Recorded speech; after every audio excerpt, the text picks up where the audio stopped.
Lunenberg, Nova Scotia, one of the most picturesque ports on Canada's east coast.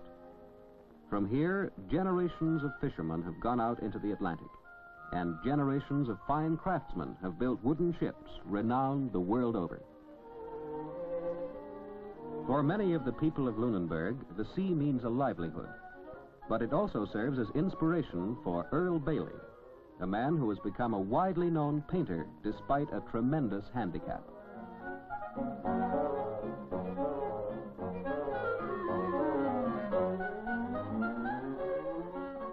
Earl Bailey was stricken with polio when he was barely 2 years old. It happened in the days before modern treatments were known, and he was paralyzed from the neck down.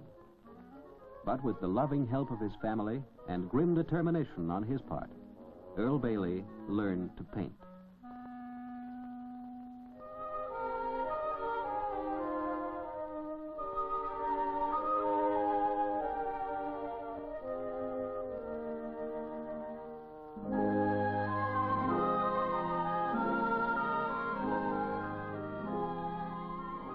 Throughout Earl Bailey's career, his brother Don has been a companion and helper. He has traveled widely with him to cities in Canada and the United States, where exhibitions of his work have been held. For Bailey's reputation has spread far beyond Lunenberg. And in the town itself, his gallery is a mecca for tourists.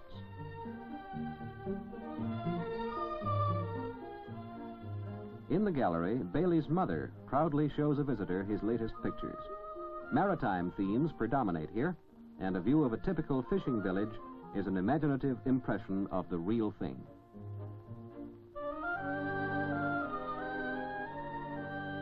Bailey's painting of the Blue Nose, the famous Canadian racing schooner, embodies both action and grace. By contrast, the ruggedness of the coast is emphasized in this view of the Ovens, a spot where caves riddle the rock.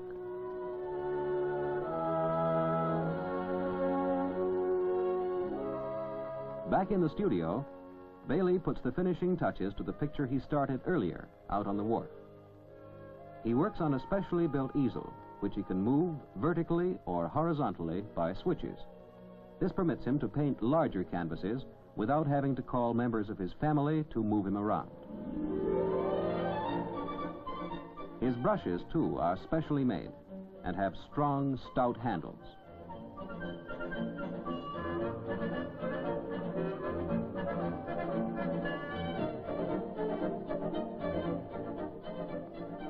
Most of Earl Bailey's earlier paintings were done outdoors, but now he finds himself working more and more in his studio. Here he is able to achieve more technical refinement in his work, as can be seen in these views of the country around Lunenberg.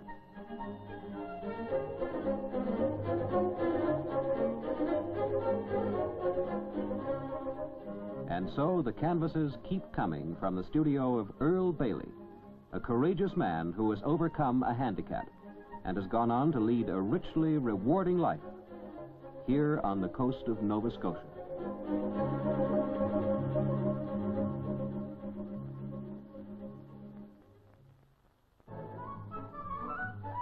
Stone and steel is the solid stuff from which skylines are carved, as anyone knows looking out over Canada's lively metropolis of Montreal from the grassy heights of old Mount Royal.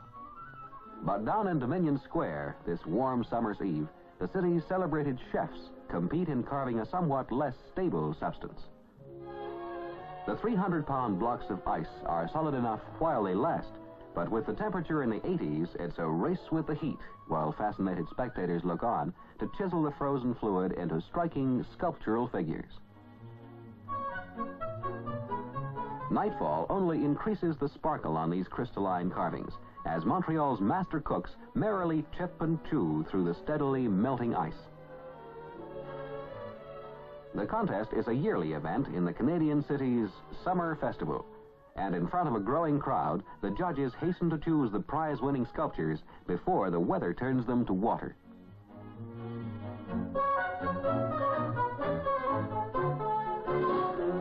Here's a cat that's really cool.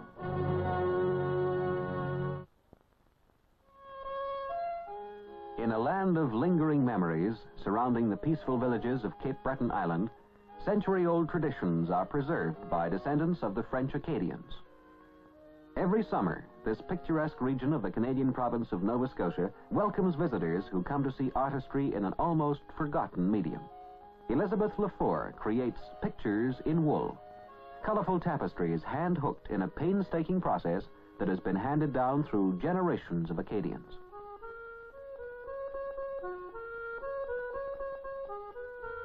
Her subjects range from contemporary statesmen to Renaissance tableaux.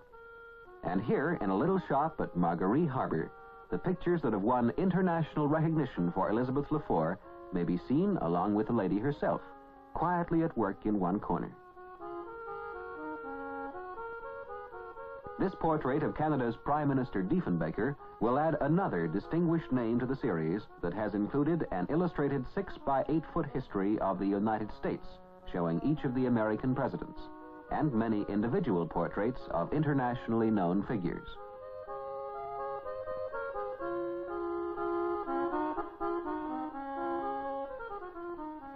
Miss Lefort can take any picture on any subject, make a rough sketch on burlap, then dye and blend every shade of color in fine yarn to match the original.